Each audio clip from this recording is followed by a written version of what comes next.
તો નમસ્કાર દોસ્તો, ફરી એકવાર સ્વાગત છે આપનું ગુજરાત અપડેટ ચેનલની અંદર। તો દોસ્તો, આજના વિડીયોમાં આપણે ખેડૂત સમાચાર, યોજનાઓ તેમજ વરસાદની આગાહી વિશે માહિતી મેળવવાના છીએ। તો વિડીયોમાં બન્યા રહેજો અંત સુધી, અને વિડીયો પસંદ આવે તો વિડીયોને લાઇક કરી આપણી આ ચેનલ ગુજરાત અપડેટને સબસ્ક્રાઇબ જરૂરથી કરી લેજો। તો દોસ્તો, પહેલી ખબરની વાત કરીએ તો બે મોટા વાવાઝોડા ત્રાટકશે। આ વખતે ચોમાસું સમય કરતાં વહેલું બેસશે। જોકે ચોમાસું બેસતાની સાથે જ સતત વાવાઝોડા આવવાના આગાહી કરવામાં આવી છે, અને આવનારા 15 દિવસમાં બે વાવાઝોડા સક્રિય થવાના છે। એટલે કે મિત્રો, આવનારા 15 દિવસનો સમયગાળો બહુ ભારે છે, જેમાં મિત્રો પહેલું વાવાઝોડું 25 મેના રોજ બનવાનું છે। જોકે અંબાલાલ પટેલની આગાહી અનુસાર 25 મે દરમિયાન ગરમીનો પારો બહુ ભારે રહેશે, પરંતુ મિત્રો ત્યારબાદ આવશે જોરદાર વાવાઝોડું, જે 25 મેના રોજ બંગાળની ખાડીમાં બની રહ્યું છે। તો દોસ્તો, બીજું વાવાઝોડાથી રહેજો સાવધાન। બીજા વાવાઝોડાની વાત કરીએ તો 10 જૂનના રોજ અરબ સાગરમાં બનવાનું છે, અને તેની અસર ગુજરાતમાં જોવા મળશે, અને ગુજરાતના દરિયાઈ વિસ્તારોમાં ભારતીય અતિ ભારે અસર થઈ શકે છે। જોકે તેને મિત્રો હવામાન વિભાગ દ્વારા આગાહીઓ પણ કરવામાં આવી ગઈ છે, અને સૂચનાઓ પણ આપવામાં આવી ગઈ છે આ વખતે 15 દિવસના સમયગાળા દરમિયાન। જોકે ત્યારે વેકેશન પણ ચાલી રહ્યું છે, તો બહાર ફરવા જવાનું ટાળજો, જેથી કરીને તમારે કોઈ પણ મુશ્કેલીનો સામનો ન કરવો પડે। તો દોસ્તો, આગળની ખબરની વાત કરીએ તો ચૂંટણી પરિણામ બાદ રિચાર્જ ભાવમાં થશે વધારો। ભારતમાં ચૂંટણીની મોસમ ચાલુ છે। લોકસભા ચૂંટણી બાદ મોબાઈલ બિલ મોંઘા થઈ જશે। જોકે ટેલિકોમ કંપનીઓ દ્વારા ટેરિફ વધારાની તૈયારીઓ પૂર્ણ કરવામાં આવી છે। જોકે આ વધારો શહેરી અને ગ્રામીણ બંને વિસ્તારોમાં જોવા મળશે। જો રિપોર્ટ્સનું માનીએ તો પોસ્ટપેડની સાથે પ્રીપેડ પ્લાન પણ વધારો થશે। ઉપરાંત ઇન્ટરનેટ પ્લાન પણ પહેલા કરતાં મોંઘા થઈ જશે। મોબાઈલ રિચાર્જમાં ઓછામાં ઓછો 25% વધારો થશે। ટેલિકોમ કંપનીઓનું કહેવું છે કે આ પ્રકારનું પગલું પ્રતિ વપરાશકર્તા સરેરાશ આવક વધારાના ઉદ્દેશ્યથી લેવામાં આવી રહ્યું છે। તો દોસ્તો, આગળની ખબરની વાત કરીએ તો ખેડૂતોને દર મહિને મળશે 5000ની સહાય।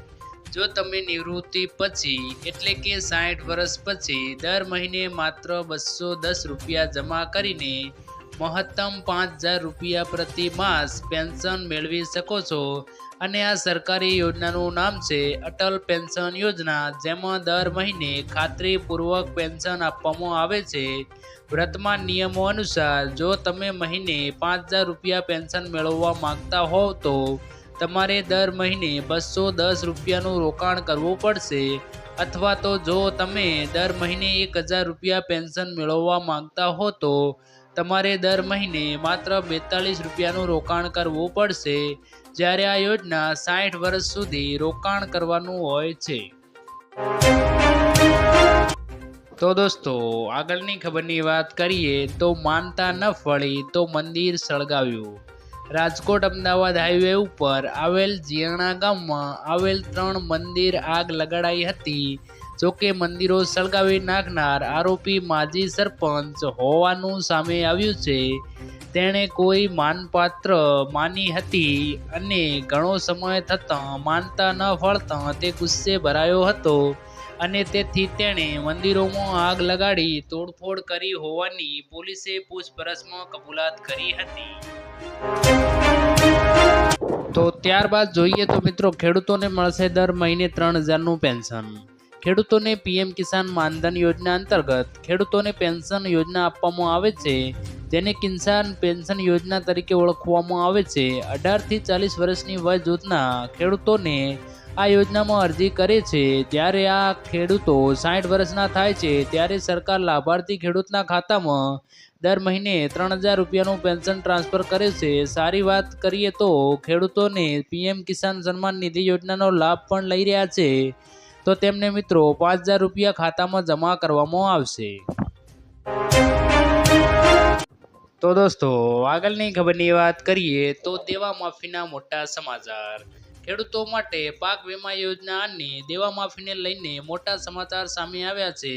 જે ખેડૂતો 20 થી 25 વર્ષ દેવા નથી ભરી શકતા તેવા ખેડૂતોને નાદાર તરીકે જાહેર કરવામાં આવશે. જે ખેડૂતો રેગ્યુલર લોન ચૂકવે છે તે ખેડૂતોને પણ થોડી રાહત આપવામાં આવે તેવી માંગ કરવામાં આવી રહી છે. જ્યારે આગામી આવી રહેલી લોકસભાની ચૂંટણી પહેલા ખેડૂતોના પાક વીમાનું પ્રશ્નનું પણ સમાધાન કરવામાં આવશે તેવો વાયદો ફરીવાર ગુજરાત સરકાર દ્વારા કરવામાં આવ્યો હતો. તેમને શું લાગે છે કે મિત્રો ગુજરાત સરકાર ખેડૂતો માટે રાહત આપશે કે નહીં? અમને કમેન્ટ બોક્સમાં કમેન્ટ કરીને જરૂરથી જણાવજો મિત્રો. તો દોસ્તો આગળની ખબરની વાત કરીએ તો કુદરતી આફત પર સરકારનો શું જવાબ? 2 વર્ષમાં આવેલી કુદરતી આપત્તિમાં રાજ્યને સહાય ચૂકવણીનો લઈને ચોંકાવનારી ખુલાસો થયો છે. કેન્દ્ર સરકારે 1 પણ રૂપિયાની ચૂકવણી ન કરી હોવાનો રાજ્ય સરકારે સ્વીકાર કર્યો છે. કોંગ્રેસના ધારાસભ્ય અર્જુન મોઢવિયાએ પૂછેલા સવાલ પર સરકારે લેખિતમાં જવાબ આપ્યો હતો. અતિવૃષ્ટિમાં રાજ્ય સરકારે કેન્દ્રને 15 ડિસેમ્બર 2022ના રોજ પત્ર લખ્યો હતો જેમાં ₹152 કરોડની સહાય ચૂકવવાની માંગણી કરી હતી. જ્યારે કેન્દ્ર સરકાર દ્વારા રાજ્ય સરકારની આ માંગણી ન સ્વીકારાઈ હતી. આવી જ રીતે રાજ્ય સરકારે બિપોરજોય વાવાઝોડામાં 12 જુલાઈએ કેન્દ્ર સરકારને પત્ર લખી 700.42 કરોડની માંગણી કરી હતી. જ્યારે આ વાવાઝોડામાં પણ કેન્દ્ર સરકારે કોઈ સહાય આપી નથી. તો ત્યારબાદના સમાચાર જોવા જઈએ તો પાન કાર્ડ ધારકો માટે મોટા સમાચાર. પાન કાર્ડ ધારકોને લઈને એક મોટા સમાચાર સામે આવ્યા છે. જેમાં કહેવામાં આવ્યું છે કે જો પાન યુઝર્સ નિર્ધારિત સમય પહેલા તેમના એકાઉન્ટને આધાર સાથે લિંક નહીં કરે તો કાર્યવાહી અનુસાર કરવામાં આવશે. આવકવેરા વિભાગે કહ્યું છે કે કરદાતાને 31 મે સુધીમાં તેમના પાનને આધાર સાથે લિંક કરવું પડશે. તો TDSની ઓછી કપાત માટે કોઈ કાર્યવાહી કરવામાં આવશે નહીં, પરંતુ તે પછી કાર્યવાહી કરવામાં આવશે.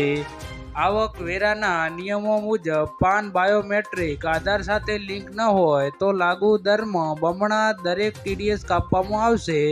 સેન્ટ્રલ બોર્ડ ઓફ ડાયરેક્શન ટેક્સેશને જણાવ્યું હતું કે કરદાતાઓ તરફથી ઘણી ફરિયાદો મળે છે, તેમની નોટિસ મળી રહી છે.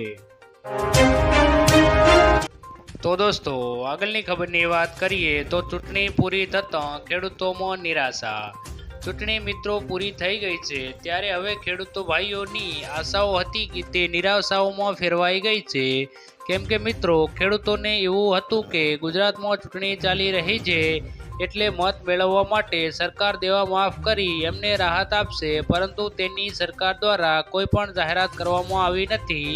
જોકે ખેડૂત દિવસે ને દિવસે દેવાદાર બનતો જાય છે, પણ સરકાર દ્વારા તેને ધ્યાનમાં લઈ કોઈ મોટો નિર્ણય લેવામાં આવ્યો નથી. તો દોસ્તો આગળની ખબરની વાત કરીએ તો 400 પારને લઈને મોટું નિવેદન.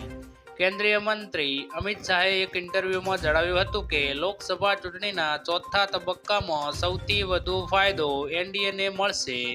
અમિત શાહે કહ્યું છે કે અમે ચોક્કસપણે 400ને આંકડો પાર કરીશું. નરેન્દ્ર મોદી સતત ત્રીજી વખત દેશના PM બનવા જઈ રહ્યા છે. તેઓ 2029 પછી પણ અમારા નેતા રહેશે. કેજરીવાલ અંગે કહ્યું છે કે કેજરીવાલ પોતાની પાર્ટીને યોગ્ય રીતે ચલાવી શકતા નથી. રાહુલ ગાંધી અંગે કહ્યું છે કે તેમના દાવા પર કોઈ વિશ્વાસ કરતું નથી. તો દોસ્તો આગળની ખબરની વાત કરીએ તો ખેડૂતો સાવધાન, 2 દિવસ ભારે. હવામાન વિભાગની આગાહી અનુસાર સૌરાષ્ટ્રના અમુક વિસ્તારોમાં આગામી 5 દિવસ સુધી ગાજવીજ સાથે વરસાદ પડવાની સંભાવના છે. ત્યારે ખેડૂતોએ પોતાના પાકના સંરક્ષણ માટે શું કાળજી લેવી તે અંગે માહિતી આપવામાં આવી છે.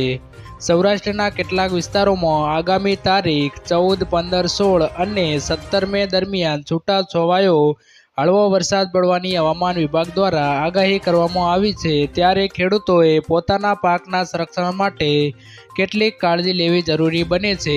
આ માટે જિલ્લા પંચાયતની ખેતીવાડી શાખાએ ખેડૂતોને જરૂરી તકેદારી રાખવા માટે સૂચનાઓ બહાર પાડવામાં આવી છે.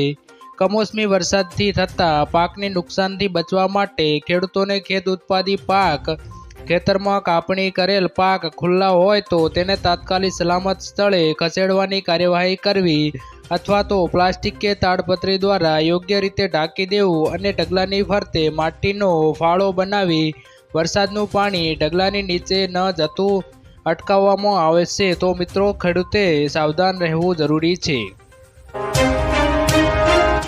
તો દોસ્તો આગળની ખબરની વાત કરીએ તો યુપીમાં આગામી સમયમાં કોની સરકાર। એક ખાનગી ચેનલે ઉત્તર પ્રદેશમાં લોકસભા ચૂંટણીને લઈને એક સર્વે કર્યો હતો, જેમાં યુપીમાં ફરી ભાજપનો દબદબો જોવા મળી રહ્યો છે। સર્વે અનુસાર જો હવે દેશમાં લોકસભાની ચૂંટણી યોજાય તો યુપીમાં ભાજપને 50%થી વધુ વોટ મળશે। સમાજવાદી પાર્ટી ફરી બીજા નંબર પર છે, જેને 29.20% વોટ મળે તેમ લાગી રહ્યું છે, જ્યારે બીએસપીને માત્ર 6.90% વોટ મળવાનું કહેવામાં આવ્યું છે, જ્યારે કોંગ્રેસ 5.70%નો મતો સુધી મર્યાદિત છે। તો દોસ્તો આગળની ખબરની વાત કરીએ તો સોલાર પંપ લગાડવા 75%ની સબસિડી આપશે સરકાર। હરિયાણામાં ખેતી કરતા ખેડૂતો માટે સારા સમાચાર છે। હવે તમને તમારા પાકની સિંચાઈને લઈને ટેન્શન લેવાની જરૂર નથી। તેમને વીજળી બિલના ખર્ચમાંથી રાહત મળશે, કારણ કે હરિયાણા સરકારે રાજ્યના ખેડૂતોને ખેતરોમાં સોલાર પંપ લગાડવાનો નિર્ણય લીધો છે। હરિયાણા સરકારનું માનવું છે કે સોલાર પંપ લગાડવાથી ખેડૂતોના પાકને સમયસર પાણી મળી રહેશે। આનાથી પાકની ઉપજમાં વધારો થશે, જેથી મિત્રો હરિયાણા સરકાર ખેડૂતોને સોલાર પંપ લગાડવામાં 75%ની સબસિડી આપે છે। હરિયાણા સરકારે પ્રધાનમંત્રી કુસુમ યોજના અને ઉત્થાન મહાભિયાન હેઠળ ખેડૂતોને ખેતરમાં સોલાર પંપ લગાડવાનો નિર્ણય કર્યો છે। આ અંતર્ગત સરકાર ખેડૂતોને બમ્પર સબસિડી આપશે। જો ખેડૂત ભાઈઓ તેમના ખેતરમાં સોલાર પંપ લગાડવા માંગતા હો તો તેઓ અરજી કરી શકે છે। આ યોજનાનો લાભ મિત્રો ગુજરાતમાં પણ મળવો જોઈએ નહીં કે ના મળવો જોઈએ તે કમેન્ટ બોક્સમાં કમેન્ટ કરીને જરૂરથી જણાવજો। તો દોસ્તો આગળની ખબરની વાત કરીએ તો મહિલાઓને 12,000 રૂપિયાની સહાય। નમોશ્રી યોજનામાં નક્કી કરેલ કેટેગરીની મહિલાઓને પ્રસૂતિમાં સહાય આપવામાં આવશે। ભારત સરકારે નક્કી કર્યા મુજબની SC, ST, BPL કાર્ડ ધારક, NFSA કાર્ડ હોલ્ડર, PMજય લાભાર્થી, દિવ્યાંગ મહિલાઓ બહેનોને સહિતની 11 કેટેગરીની બહેનોને સરકારી કે ખાનગી હોસ્પિટલમાં પ્રસૂતિ બદલ હાલના 6,000ના બદલે 12,000ની સહાય 3 તબક્કામાં આપવામાં આવશે। તો દોસ્તો આજના વિડીયોમાં આટલું જ। જો વિડીયો પસંદ આવ્યો હોય તો વિડીયોને લાઇક કરી દેજો અને ખેડૂત સમાચાર માટે આપણી આ ચેનલ ગુજરાત અપડેટને સબસ્ક્રાઇબ જરૂરથી કરી લેજો।